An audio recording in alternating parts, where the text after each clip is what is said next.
Okay, so we're working on this GRSTI, and Darren and Elijah has been trying to tune it for a few days. And it's worked out pretty good, but we are recently running into what we think spark plug blowout. So these plugs are obviously pretty worn. They're pretty crusty and old, but the gap is like 040, which is way too big. The diode's worn on some of the ends. And since the gap is so large, it's kind of good to have a large gap because it burns the air fuel better, but when you start to turn up the boost, you end up blowing out the spark. So we're gonna replace these plugs.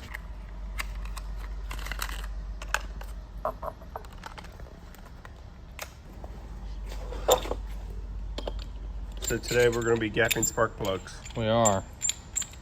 They're supposedly pre-gapped from the factory, but you know, we never have. So we're checking? We are checking right now. So what I usually do is just butt it up until it holds it there. And get my little crusty feeler gauges out. Let's see. The crusty ones. The crusty ones. Let's try 028 is what they usually are. That's feeling pretty 0280. You ain't even gotta touch that one. What plugs are these? They're NGK Iridium LFR7s. Ooh. Ooh, we got a sloppy one.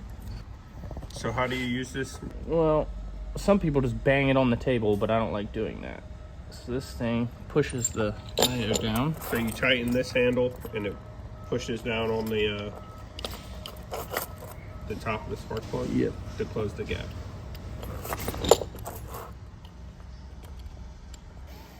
There's some 4-cylinders that have 8 spark plugs. It's rare, but they exist. In Australia? On the moon. On the moon? The Moon Rover 5000? Yes. I want to tighten it up just a smidge. So what if you tighten it too much?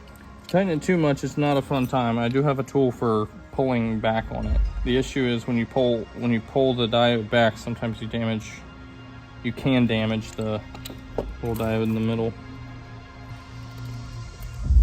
Money. One more to go. So if you don't have a feeler gauge, they do sell those spark plug gap tools. Do they work? They're not accurate. Okay. So like for somebody that's at their house that doesn't have a shop, how will they be able to do this? Just buy feeler gauges. You can get a pack of these feeler gauges at like AutoZone or O'Reilly's for like 15 bucks. Cool. Or Amazon, I guess. Yep. Stuff like this it's not like microscopically accurate. You're just kind of setting the distance between two different pieces to make sure that the arc is just a good size. But on the Turbo Subarus, it's a little more picky because if you don't have a big enough gap, you don't burn the fuel very well. But if the gap's too big, you blow the spark out with the boost pressure. So it's got to be right. Got to be right every time. That's what we do at Longproof Racing. So now we're gonna put these back in the car and see if it fixes the problem. Oh yeah.